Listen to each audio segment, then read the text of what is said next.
जय हिंद। देखिए, अफगानिस्तान की जो स्थिति है वो दिन पर दिन बदतर होती जा रही है, क्योंकि तालिबान आगे बढ़ रहा है और यहाँ पर पाकिस्तान जो है वो अपना दबदबा बना लेगा। जो सेंट्रल एशिया में भारत का जो इन्वेस्टमेंट है उसके लिए खतरा होगा।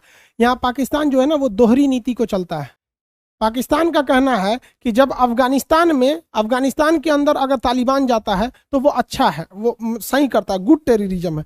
लेकिन अगर वही पाकिस्तान के अंदर तालिबान ब्लास्ट करता है तो वो कहता है वो बैड टेररिज्म है। यानी अफगान तालिबान सही है, पाकिस्तान तालिबान जिसे तहरीकी तालिबान कहते हैं वो गलत है। इनके हिसाब से इनकी दोहरी नीति चलती है यहाँ पर। इनका कहना है पाकिस्तान वालों का अफगानिस्तान के मैटर में कि अफगानिस्तान में शरिया का कानून रहना चाहिए, यानी इस्लामिक कानून रहना चाहिए। तो उस हिसाब से भैया पाकिस्तान में भी शरिया का कानून रहना चाहिए, क्योंकि पाकिस्तान खुद इस्लामिक कंट्री है, वहाँ शरिया का कानून कैसे नहीं। ऐसे समझिए जब तालिबान का राज चलता था अफगानिस्तान में तो वहाँ पोलियो तक को पिलाने के लिए मतलब उसको बम मार देता था। पाकिस्तान में तो आजो बवाल हो जाता है पोलियो पिलाने के लिए। तालिबान के राज में महिलाओं की शिक्षा तो एकदम चौपट हो गई थी, ना उन्हें जॉब करने दिया जाता था ना कुछ। वहाँ केवल 6% महिलाओं को शिक्षा थी। लेकिन जब से करजई और यहाँ पर अशरफ गनी साहब की सरकार आई है, अफगानिस्तान में अमेरिकी सेना, नाटो सेना वहाँ रही है, तो वहाँ महिलाओं के एजुकेशन पे भी ध्यान दिया गया है 37%। अब देखिए इन लोगों का क्या कहना है। देखिए अब किसी का नकाब पहनना या किसी महिला का साड़ी पहनना, या आप देखेंगे अगर म्यांमार में तो वो लुंगी टाइप का कुछ पहनते, ये कल्चर है। कल्चर और एजुकेशन अलग है भाई। अगर आपका कल्चर है नकाब पहनना तो आप नकाब पहन के ही पढ़ो ना। वहाँ पे कौन मना किया आपको। आप म्यांमार में जाओगे तो वहाँ पे लुंगी टाइप का ड्रेस होता है, वहाँ पे महिलाएं उसको पहनती है। हमारे खुद के उपराष्ट्रपति वेंकैया नायडू जी लुंगी पहनते हैं, तो वो साउथ का कल्चर है, कल्चर से कोई थोड़ी कह रहा है। लेकिन ये लोग महिलाओं को एजुकेशन नहीं करने देते, महिलाओं का इंपावरमेंट नहीं होने देते हैं, महिलाओं को जॉब नहीं होने देते हैं। तो ये क्या कहता है अफगानिस्तान के तालिबानियों को कि वहाँ शरिया का कानून रहना चाहिए। तो चोट्टा तुम भी अपने देश में करा लो ना, तुम्हारा जो जीडीपी मर रहा है और चौपट हो जाओगे। जस करनी तस भोग ही पावा कहा जाता है। इसने अफगानिस्तान में तालिबान को जन्म दिया और इस तालिबान के वजह से तालिबान ने कहा कि हम अफगानिस्तान में इस्लामिक कानून शरिया को लाएंगे। तो तालिबान को देखा देखी पाकिस्तान में भी एक तालिबान उभर गया जिसका नाम है तहरीके तालिबान। अब ये पाकिस्तान में बम फोड़ने लगा और कहा यहाँ की सरकार को हटाइए, हम यहाँ पर शरिया का कानून लाएंगे। इसी को कहते हैं न्यूटन का थर्ड लॉ, क्रिया प्रतिक्रिया। तुम वहां आतंकवाद फैलाओ, हम यहाँ आतंक फैलाएंगे। तुमको पता भी है न्यूटन तो फिजिक्स, पाकिस्तान में पता नहीं फिजिक्स पढ़ाया जाता है कि नहीं वहाँ पे। न्यूटन थर्ड लॉ यहाँ पे। खैर अगर न्यूटन का जन्म पाकिस्तान में हुआ रहता तो उनके सर पर सेब नहीं गिरकर बम गिरा रहता और न्यूटन वहीं मर जाते, फिजिक्स का सत्यानाश हो जाता। पाकिस्तानियों को तो अब तो सारा मानना चाहिए। अफगानिस्तान की सरकार कह रही थी कि लगभग 12 से 15 हजार पाकिस्तानी आतंकवादी अफगानिस्तान में घुस गए हैं तालिबान का साथ देने के लिए। तो खैर एक देश दूसरे देश पर आरोप लगाता है तो इसे आप 100% ट्रू नहीं मान सकते। लेकिन यूएनओ ने स्पष्ट कर दिया कि पाकिस्तान बॉर्डर से स्पिन बुलडाज के एरिया से पाकिस्तान से लगभग 6000 आतंकवादी हथियार लेकर अफगानिस्तान में घुसे, अफगानिस्तान को सरकार गिराने के लिए और वहां के आतंकवादियों का सपोर्ट करने के लिए।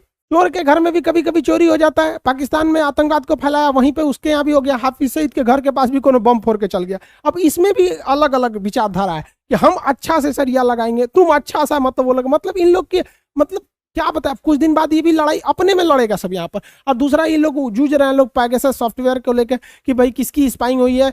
इमरान खान ने तो बाकायदा यूएनओ में भी जाके कहा है कि कौन है आपका जो संस्था जो हमारे प्रधानमंत्री की फोन टेपिंग हुई है इसकी जांच करे। यूएन ने कहा सोच रहा तोर प्रधानमंत्री तो समझना हमारा कौन सी घटल है, आज तक हम किसका मामला सॉल्व किए हैं जो तुम्हारा सॉल्व कर देंगे।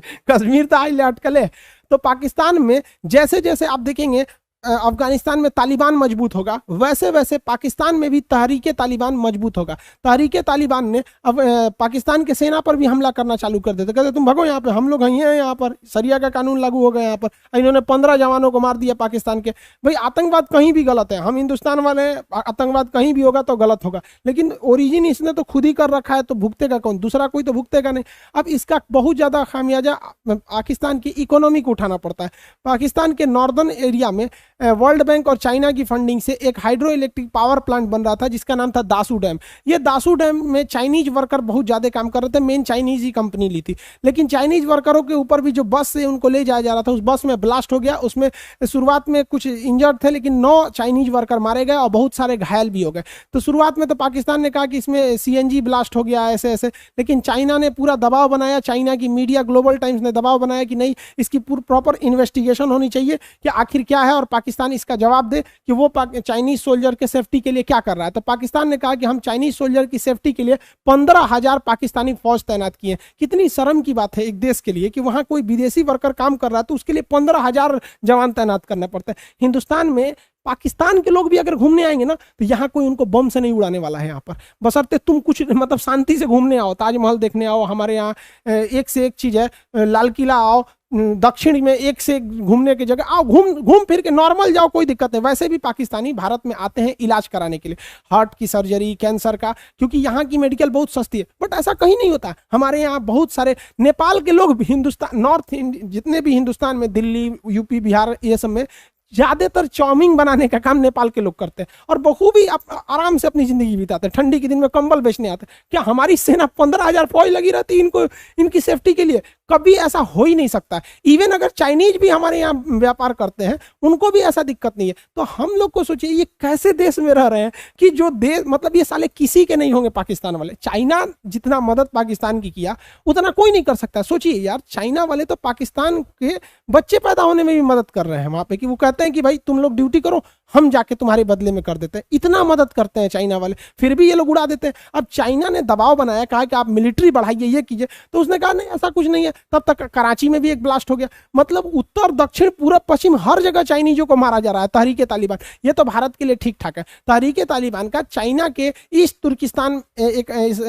फ्रीडम मूवमेंट चलता है, वहां पर उन दोनों से अच्छा कनेक्शन है। अब चाइनीज मीडिया का इस पर काफी अच्छा दबाव आ गया। तो चाइना के राष्ट्रपति को समझ में आ गया कि पाकिस्तान के जो नल्ले फौज हैं, इनसे इनके जवानों की सुरक्षा नहीं हो सकती, इनके वर्कर की। तो चाइना की सरकार ने कहा अपने वर्करों से कि पाकिस्तान के कमांडो उनकी फौज से तो बेहतर हमारे यहाँ के कर्मचारी हैं, तुम लोग ये AK-47 लेके देखो। तो देखिए इस AK-47 लेके वहां पे वर्कर का काम कर रहा है। हद पाकिस्तानियों की बेइज्जती होती है, उसके फौज से अच्छा यहाँ के वर्कर हैं सब यहाँ पे। और चाइना हर जगह ऐसा करता है। श्रीलंका में भी कुछ दिन पहले चाइनीज जो वर्कर थे वो मिलिट्री के ड्रेस में घूम रहे थे। अब ये पाकिस्तान के लिए बहुत बड़ा सरदर्द बन जाएगा, क्योंकि चाइना ने कहा है कि अगर उसके वर्कर को सेफ्टी नहीं दी जाएगी तो वो अपने वर्कर को वापस नहीं निकालेगा अफगानिस्तान से, जैसे अमेरिका निकल गया। क्योंकि चाइना ने बहुत हैवी इन्वेस्टमेंट किया है BRI प्रोजेक्ट और CPEC सड़क को बनाने के लिए पाकिस्तान में। उसने कहा कि हम अतिरिक्त 40,000 फौज भेज देंगे पाकिस्तान में, और इन 40,000 का खर्चा खुद पाकिस्तान से लेंगे।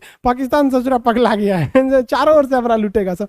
और चाइना का क्या कहना है? चाइना कह रहा है कि हम यहाँ पर एक ग्वादर जहां बनेगा, वहां ग्वादर पोर्ट के पास एक चाइना पोर्ट सिटी बनाएंगे। इस पोर्ट सिटी में चाइना की करेंसी चलेगी, चाइना के नियम कानून चलेंगे, यानी जमीन खरीद लेगा, वहां सारा चीज चाइना का ही चलेगा, वहां चाइना के ही लोग रह सकते हैं, पाकिस्तानियों को एंट्री बैन रहेगी। अब सोचिए, ऐसा वो श्रीलंका में भी बना रहा है कोलंबो पोर्ट सिटी, अब यहाँ ग्वादर पोर्ट सिटी बनाने वाला है। मतलब पाकिस्तान में रहेगा, वहीं के लोगों को वहां एंट्री नहीं देने वाला है यहाँ पर। अब जरा सोचिए, और उसका कहना है 2022 तक वहां 5 लाख चाइनीज रहेंगे।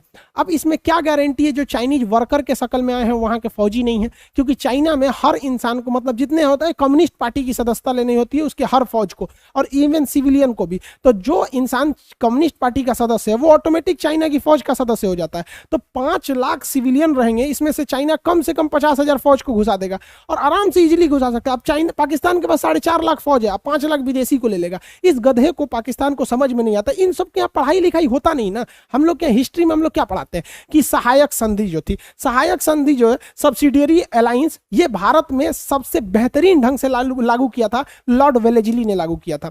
अब लॉर्ड वेलेजली की सहायक संधि क्या थी? वो किसी राजा से कहता था कि हम तुम्हारी मदद करेंगे, हमारी ये एक रेजिमेंट फौज तुम अपने यहाँ रख लो, उस फौज का खर्चा तुम देना और तुम्हारे हिसाब से काम करेगी। राजा को लगता था कि वाह, अंग्रेजों की फौज बढ़िया है, हथियार बढ़िया है, तोप टैंक है, क्या दिक्कत है, अपने किला में रख देते हैं और जब मन कहेंगे हमला करो तो हमला करेगा। लेकिन उस राजा को ये समझ में नहीं आ रहा था कि जिस दिन अंग्रेज कह देंगे कि मार दे रजुए को, तो महल में तो पहले से घुस गए सब। यही काम कर रहा है चाइना। हालांकि एग्जाम में जब क्वेश्चन आता है कि भारत में सहायक संधि के जनक कौन थे, तो गलत मार देते हैं। वेलेजली तब वहां नहीं होगा, तब वहां डुप्ले होगा। डुप्ले जो थे फ्रांसिस गवर्नर, उन्होंने हैदराबाद और दक्षिण भारत के राजाओं के साथ सहायक संधि किया था। बट फ्रांस जो है भारत में उतना विस्तार नहीं कर पाया, जिस वजह से डुप्ले की सहायक संधि उतना सफल नहीं हुई। लेकिन ब्रिटिश गवर्नर लॉर्ड वेलेजली की जो सहायक संधि है वो बहुत तेज सफल हो गई। वो भारतीय राजाओं को ट्रेनिंग, उनकी सेना को ट्रेनिंग देता था और वहां अपनी फौज रखता था, ये कह कि हम मदद करेंगे। बाद में वही फौज उन्हें मार देती थी। यही काम कर रहा है चाइना, कह रहा है कि हमारी 40,000 फौज पाकिस्तान में जाएगी हमारे वर्कर की सेफ्टी के लिए। अरे भाई साहब, एक दिन तुमको कॉलोनी बना देगा। जिस तरह ब्रिटिशर्स ने हमें लूटा था ब्रिटिश ईस्ट इंडिया कंपनी बनाकर, सेम वही कंपनी चाइना बनाया जिसका नाम है BRI project, belt and road initiative, जिसको OBRB कहते हैं, one belt one road initiative कहते हैं। वहां पे ये उसी तरह भी पिसेगा चाइना, पाकिस्तान, जिस तरह से हम आजादी से पहले गुलाम जब थे। इसको ससुरों को कुछ समझ में नहीं आ रहा है। कोई बात नहीं, पिसाओ, हमको क्या मतलब बनता है, चाइना तुम्हारे सर दर्द पे आएगा। चाइना इसको किस तरह से लूटता है, हर तरह से लूटता है। चाइना का कोई दोस्त नहीं है। एक्चुअली जब सर्जिकल स्ट्राइक हुआ था तो आतंकवादियों को, बंकर को हम लोगों ने मैनपेड रॉकेट लॉन्चर से उड़ा दिया था। तो पाकिस्तान देखा कि भारत वाला कौन सा रॉकेट लेके आया है, बड़ी तगड़ा मार रहा है। तो चाइना ने कहा मैनपेड रॉकेट तो है, लो हमसे भी खरीद लो, ये मैनपेड रॉकेट है। इसी का छोटा रूप QW-18 ये खरीद लो, ये दोनों दे दिया। अब पता चला 6 महीना बाद ये धूस करके रह जाता है। पाकिस्तानी मारते हैं, सब यहीं गिर जाता है, सामने में गिर जाता है, मारेंगे सब यहाँ गिर जाता है पसवे में। अब ये किसी काम का नहीं रह गया। चाइना कह रहा है कि हम वापस नहीं लेंगे। हद देखिए, इस रॉकेट को चाइना के खुद देश ने बनाया और चाइना की मिलिट्री ने कहा कि ये किसी काम का नहीं है। लेकिन इस पाकिस्तान को समझ में नहीं आ रहा है। यहाँ पर कारगिल की जब लड़ाई हुई थी तो भारत ने पहाड़ों के, परवेज मुशर्रफ को लग रहा था कि भारतीय सेना पहाड़ पर तो चढ़ ही नहीं पाएगी, लेकिन हमारे यहाँ उस समय बफोर्स तोप और पिनाका रॉकेट जैसे अंधाधुंध तबाही मचाया। तो पाकिस्तानियों को लगा कि दिवाली की तरह रॉकेट मारता है, धन धन धन धन, ये आता कहां से है। तो चाइना से पूछा, ये है आपके पास? चाइना कहा, हमारे पास कौन चीज नहीं है, चले नहीं चले कोई मतलब नहीं, चल गया तो चांद तक, नहीं चला तो शाम तक। इसने दिया ये रॉकेट, देखो धनाधन मारोगे एकदम निकलेगा यहाँ पर, एकदम दाड़ मल्टी बैरल रॉकेट लॉन्चर। इसका नाम है A-100। तो पाकिस्तान का अच्छा, जैसे S-400 है वैसे ही आपका A-100 है। तो चाइना का हाँ ले जाओ। अब ये भी नहीं उड़ रहा है। अब कौन कहे इन बेचारों को, एक तो गरीबी पाकिस्तान में, उसमें इनका आटा गीला हो गया, ये चारों ओर से जाएंगे। इसलिए हमेशा हमें दूसरों से दुश्मनी बड़ी सोच समझ के करना चाहिए, क्योंकि युद्ध, दुश्मनी में और अहंकार में इंसान को अपना खुद का गलत कदम भी नहीं दिखता है। चाइना को एक और समस्या क्या है कि चाइना इस साइड में जो इसका सिंजियांग प्रांत है, इसमें वीगर मुसलमानों पर कुछ ज्यादा ही टॉर्चर करता है। तो वीगर मुसलमानों का एक अलग संगठन है, वो कहते हैं कि हम इस क्षेत्र को चाइना से अलग कर देंगे, इसका नाम रखेंगे ईस्ट तुर्किस्तान। अब ये यकीन समझिए कि अगर ईस्ट तुर्किस्तान का मूवमेंट बहुत तगड़ा हो जाएगा, अगर यहाँ चाइना के जेलों से छूटकर ये जो वीगर मुस्लिम है, अगर ये अफगानिस्तान चले गए तो अफगानिस्तान का ये एरिया चाइना से सट जाता है और यहां से वीगर मुसलमानों को हथियार, ट्रेनिंग, सब कुछ मिल जाएगा। लेकिन पाकिस्तान उनको समझा देगा, ये सच्चा कहेगा वीगर को काहे करता, मुसलमान थोड़ी है, सब मरने दो।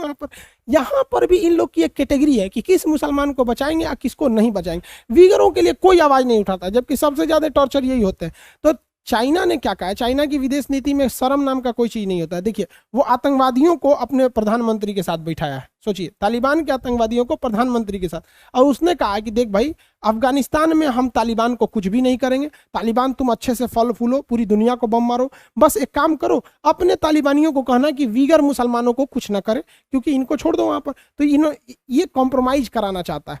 तो आप सब समझ सकते हैं कि एक अफगानिस्तान पूरे सेंट्रल एशिया के जो जियोपॉलिटिक्स है, जो इंटरनेशनल रिलेशन है, उसको किस तरह से इफेक्ट कर सकता है। और आने वाले वक्त में देखिए, अमेरिका भी बम्बार्डमेंट कर रहा है, लेकिन क्या पता, जो बाइडेन से पूछा गया कि जब अमेरिका की फौज पूरी तरह वहां से हट जाएगी 31 अगस्त के बाद, यानी 9/11 का जो 20 साल होने जाएगा, तो क्या उसके बाद भी हमला जारी रहेगा? तो उन्होंने कुछ नहीं बोला। अब ये जो बाइडेन की सबसे बड़ी गलती साबित होगी, क्योंकि काबुल तक में भी हमले डेली हो रहे हैं। अब भारत में असमंजस की स्थिति है कि वो किस तरह से इसे बैलेंस करके चले। आई होप आप इसे समझ गए होंगे। मिलेंगे नेक्स्ट क्लास में। जय हिंद।